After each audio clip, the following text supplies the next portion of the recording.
Chapter 7 The Royal Banquet.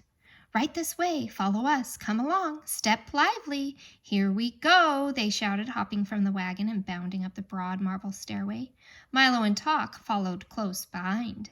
It was a strange-looking palace, and if he didn't know better, Milo would have said that it looked exactly like an enormous book, standing on end with its front door in the lower part of the binding, just where they usually place the publisher's name. Once inside, they hurried down a long hallway which glittered with crystal chandeliers and echoed with their footsteps. The walls and ceiling were covered with mirrors whose reflections danced dizzily along with them, and the footmen bowed coldly. "We must be terribly late," gasped the Earl nervously as they reached the tall doors of the banquet hall. It was a vast room full of people, loudly talking and arguing. The long table was carefully set with gold plates and linen napkins. An attendant stood behind each chair, and at the center, raised slightly above the others, was a throne covered in crimson cloth. Directly behind on the wall was the royal coat of arms, flanked by the flags of Dictionopolis. Milo noticed many of the people he had seen in the marketplace. The letterman was busy explaining to an interested group the history of the W, and off in a corner, the humbug and the spelling bee were arguing fiercely about nothing at all.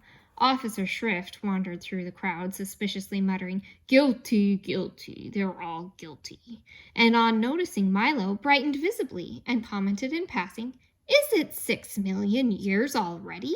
My, how time flies!" Everyone seemed quite grumpy about having to wait for lunch, and they were all relieved to see the tardy guests arrive. "Certainly glad you finally made it, old man," said Humbug cordially, pumping Milo's hand. "As guest of honor, you must choose the menu, of course." "Oh my," he thought, not knowing what to say. "Be quick about it," suggested the spelling bee. "I'm famished. F-A-M-I-S-H-E-D. As Milo tried to think, there was an ear-shattering blast of trumpets entirely off-key, and a page announced to the startled guests, "King Azaz the Unabridged." The king strode through the door and over to the table and settled his great bulk onto the throne, calling irritably, "Places, everyone, take your places." He was the largest man Milo had ever seen, with a great stomach, large piercing eyes, a gray beard that reached to his waist, and a silver signet ring on the little finger of his left hand. He also wore a small crown and a robe with the letters of the alphabet beautifully embroidered all over it. "What have we here?" he said, staring down at Talk and Milo as everyone else took his place. "If you please," said Milo, "my name is Milo and this is Talk. Thank you very much for inviting us to your banquet. I think your palace is beautiful." "Exquisite," corrected the Duke. "Lovely," counseled the minister. "Handsome," recommended the Count. "Pretty," hinted the Earl. "Charming," submitted the Undersecretary. "Silence," suggested the King. "Now, young man, what can you do to entertain us? Sing songs? Tell stories? Compose sonnets? Juggle plates? Do tumbling tricks? Which is it?" "I can't do any of those things," admitted Milo. "What an ordinary little boy," commented the King. "Why, my cabinet members can do all sorts of things. The Duke here can make mountains out of molehills. The minister splits hairs. The Count makes hay while the sun shines. The Earl leaves no stone unturned. And the Undersecretary," he finished ominously, "hangs by a thread. Can't you do anything at all?"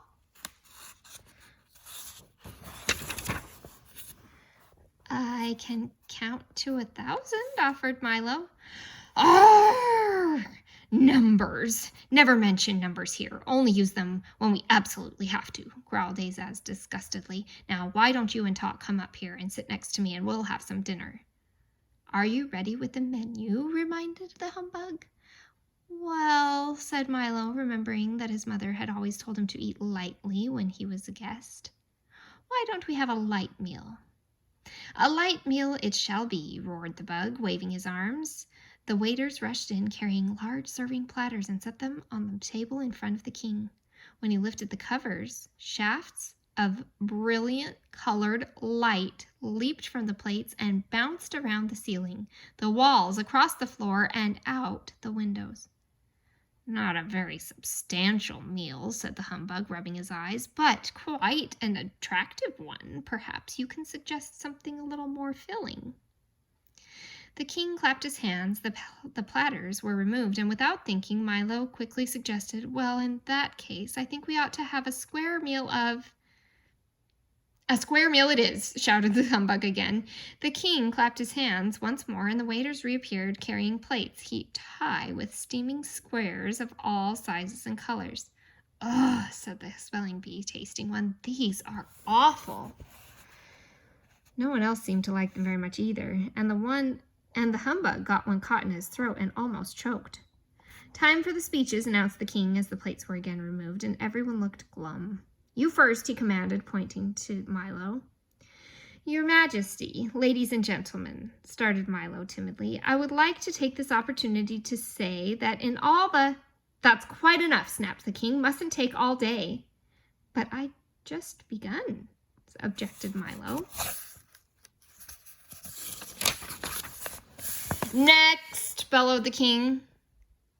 "Roast turkey, mashed potatoes, vanilla ice cream," recited the humbug, bouncing up and down quickly. What a strange speech, thought Milo, for he'd heard many in the past and knew that they were supposed to be long and dull. "Hamburgers, corn on the cob, chocolate pudding, pudding," said the spelling bee in his turn. "Frankfurters, sour pickles, strawberry jam," shouted Officer Shrift from his chair. Since he was taller sitting than standing, he didn't bother to get up. And so down the line it went, with each guest rising briefly, making a short speech, and then resuming his place. When everyone had finished, the king rose.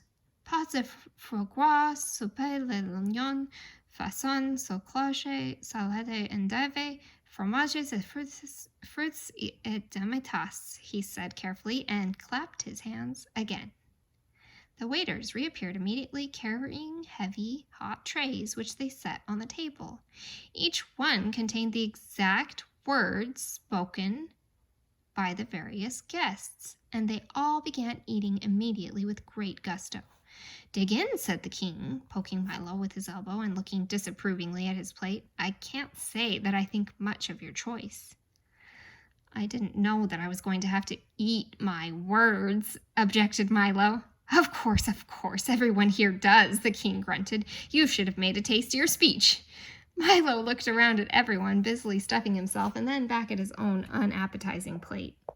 It certainly didn't look worth eating, and he was so very hungry. "Here, try some somersault," suggested the duke. "It improves the flavor."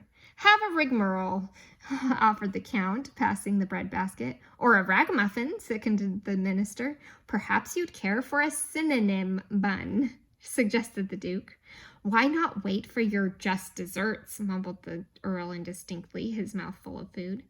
"How many times must I tell you not to bite off more than you can chew?" snapped the undersecretary, patting the distressed earl on the back. "In one ear and out the other," scolded the duke, attempting to stuff one of his words through the earl's head. "If it isn't one thing, it's another," chided the minister. "Out of the frying pan, into the fire," shouted the count, burning himself badly. "Well, you don't have to bite my head off," screamed the terrified earl, and flew at the others in a rage. The 5 of them scuffled wildly under the table. "Stop that at once," thundered Azaz, "or I'll banish the lot of you." "Sorry, excuse me, forgive us." "Pardon?" "Regrets," they apologized in turn, and sat down glaring at each other. The rest of the meal was finished in silence, until the king, wiping the gravy stains from his vest, called for dessert. Milo, who had not eaten anything, looked up eagerly. "We're having a special treat today," said the king, as the delicious smells of homemade pastry filled the banquet hall. "By royal command, the pastry chefs have worked all night in the half bakery to make sure that—" "The half bakery?" questioned Milo. "Of course the half bakery," snapped the king. "Where do you think half-baked ideas come from? Now, please, don't interrupt. By royal command, the pastry chefs have worked all night to—" "What's a half-baked idea?" asked Milo again. "Will you be quiet?" growled Azaz angrily. But before he could begin again, 3 large serving carts were wheeled into the hall, and everyone jumped up to help himself. "They're very tasty," explained the humbug, "but they don't always agree with you. Here's one that's very good." He handed it to Milo, and through the icing and nuts, Milo saw that it said, "The earth is flat." "People swallowed that one for years," commented the spelling bee, "but it's not very popular these days." DAYS. He picked up a long one that stated, "The moon is made of green cheese," and hungrily bit off the part that said cheese. "Now there's a half-baked idea," he said smilingly. Milo looked at the great assortment of cakes, which were being eaten almost as quickly as anyone could read them. The Count was munching contentedly on "It never rains but it pours," and the King was busy slicing one that stated, "Night air is bad air." "I wouldn't eat too many of those if I were you," advised Talk. "They may look good, but you can get terribly sick of them." "Don't worry," Milo replied. "I'll just wrap one up for later." And he folded his napkin around. Everything happens for the best.